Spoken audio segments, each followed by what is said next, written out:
রসে টুলমুল, মুখে দিলে মিলিয়ে যাওয়ার মতো দুধে ভেজা এই পিঠা একবার না খেলে বুঝতেই পারবেন না এটা কতটা মজার। তবে বানানোটা একদমই ইজি, অন্যান্য পিঠার তুলনায় এটা বানাতে পারবেন খুবই সহজে। মুখে দিলেই মিলিয়ে যাবে আর খাওয়ার সাথে সাথেই মন প্রাণ ভরে যাবে এমন একটা পিঠা। চলুন পিঠাটা কিভাবে বানিয়েছি সেটাই শেয়ার করে দিই। প্রথমে আমি পিঠার জন্য পুর রেডি করে নিব। হাফ কাপের থেকেও একটু কম সুজি নিয়েছি আর এই সুজিটা এখন ভেজে নিব 2-3 মিনিট মিডিয়াম হিটে।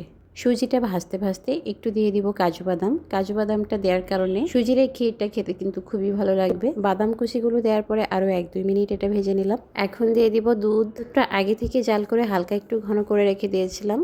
টোটাল 2 কাপ দুধ দিয়ে আমি সুজিটা রান্না করেছি। আমি সুজিটা রান্না করার সময় নাড়তে নাড়তে ঘনত্ব অনুযায়ী আরও একটু দুধ অ্যাড করে দিয়েছি পরবর্তী সময়ে।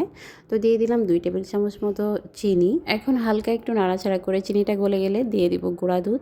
আর গুঁড়া দুধটা আমি লাস্টে দিয়েছি। আর লাস্টে দেওয়ার কারণে কিন্তু ক্ষীর থেকে খুব সুন্দর একটা অ্যারোমা বের হবে। ক্ষীরের ভিতরে মিষ্টির ব্যালেন্সটা ঠিক রাখার জন্য সামান্য 1 চিমটি লবণ দিয়ে দিলাম। ক্ষীরটা রান্না করা একদমই কমপ্লিট, তো এটা নামিয়ে নিচ্ছি। ক্ষীরের ঘনত্ব দেখে হয়তো বা বুঝতে পারছেন কতটা ঘন করেছি। আর এটা ঠান্ডা হয়ে গেলে কিন্তু আরও একটু ঘনত্ব বেড়ে যাবে। খুব বেশি আঠালো করে ক্ষীরটা রান্না করা যাবে না।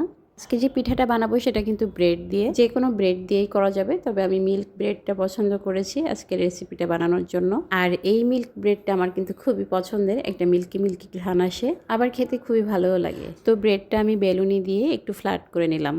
এরপরে দিয়ে দিলাম ক্ষীর, আর ক্ষীরটা দিয়ে আমি ফোল্ড করে হালকা একটু চেপে চেপে দিচ্ছি। দেখে হয়তো বা বুঝতে পারছেন কিভাবে এটা চেপে দিলাম। খুব ভালো মতো এটা চেপে দেওয়া হয়ে গেলে এখন পিঠার শেপ দিব। ঠিক পুলি পিঠা যেভাবে শেপ দেওয়া হয় ওভাবেই দিব। চাইলে এটা হাত দিয়ে ছিঁড়েও দিতে পারবেন, তাছাড়া এই ধরনের কেচি দিয়ে কেটে কেটেও কিন্তু খুবই সুন্দর একটা শেপ দিতে পারবেন। আর আমার কাছে এটা কেচি দিয়ে কেটে কেটে শেপ দেওয়াটা অনেক ইজি মনে হয়েছে, অনেক বেশি দ্রুত হয়েছে কাজটা। বোঝার সুবিধার জন্য আরও একটা পিঠা আমি একটু কেটে দেখাই দিই। তো সেম একইভাবে আমি সবগুলা পিঠা বানিয়ে নিব। তো প্যাকেটে যতগুলো ব্রেড ছিল সবগুলো দিয়ে আমি পিঠাগুলো বানিয়ে নিয়েছি। আর এটা বানাতে এত ইজি মনে হয়েছে যে একটার পর একটা বানাতে ইচ্ছেই হচ্ছিল। আর সবগুলো পিঠা যখন বানিয়ে নিয়েছিলাম তখন দেখতেও খুবই সুন্দর লাগছিল। একে একে সবগুলো পিঠা রেডি করে নিলাম। এখন চলে যাচ্ছি পিঠার জন্য শিরা তৈরি করব। খুব ঘন একটা দুধ দিয়ে আমি পিঠার শিরাটা তৈরি করব। দেখে হয়তো বা বুঝতে পেরেছেন যে এই দুধটা কিন্তু আগে থেকে জ্বালানো ছিল। পুর দিয়ে বেশ অনেক খানিকটা সরও উঠে গিয়েছে। 2 কাপের মতো দুধ, তার সাথে দিয়ে দিলাম গুঁড়া দুধ আর 2 টেবিল চামচ মতো আমি চিনি দিয়েছি।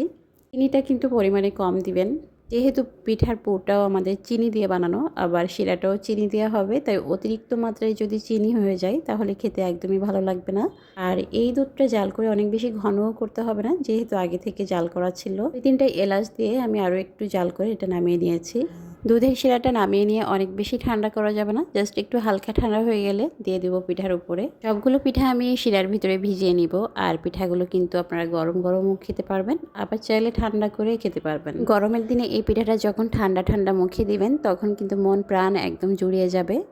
আর এখন যেহেতু পিঠার একটা সিজন, এই সিজনে কিন্তু এই পিঠাটা না খেলে একদমই চলবে না। আর বানানো এত সহজ মনে হলে কেই বা এটা না বানিয়ে বসে থাকবে। এক কথায় বলতে পারেন শীতের সিজনে এটা হচ্ছে সব থেকে রসালো অপূর্ব স্বাদের একটা পিঠা। পিঠা দেখে যতটা লোভনীয় মনে হচ্ছে, খেতে তার থেকেও বেশি মজা হবে। এটা ভিজিয়ে রেখে 5 মিনিট পরে খেতে পারবেন, কিংবা আপনারা ঠান্ডা ঠান্ডা খেতে চাইলে ফ্রিজে রেখেও খেতে পারবেন। পিঠার উপর দিয়ে যে কোনো বাদাম দিয়ে একটু ডেকোরেশন করতে পারেন, পেস্তা বাদাম, কাজু বাদাম, যে কোনো বাদাম দিয়েই করতে পারবেন। আর পিঠার এই রেসিপিটা ভালো লাগলে অবশ্যই শেয়ার করে রাখবেন। শেয়ার করে রাখলে আপনার অল থেকে হারিয়ে যাবেন, আপনি যখন বানাতে চাইবেন একবার দেখে কিন্তু বানাতে পারবেন। আসলে সব রেসিপি মনে রাখা সম্ভব না, যদিও অলে শেয়ার করা থাকে তাহলে কিন্তু সেই রেসিপিগুলো খুব সহজে বানিয়ে নেওয়া যায়।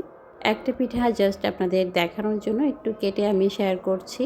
এতটাই তুলতুলে রসালো যে মুখে দিলেই মিলিয়ে যাবে। পিস খাওয়ার সাথে সাথেই যেন মুখটা ভরে যাচ্ছে কাজু বাদাম আর দুধের ঘ্রাণে। এত সুন্দর একটা পিঠা বানিয়ে কিন্তু আত্মীয় স্বজনের বাসায় পাঠাতেও পারবেন, আবার নিজেরাও এনজয় করতে পারবেন। তো এখনকার মতো বিদায় নিচ্ছি, সবাই ভালো থাকুন, আল্লাহ হাফেজ, আসসালামু আলাইকুম।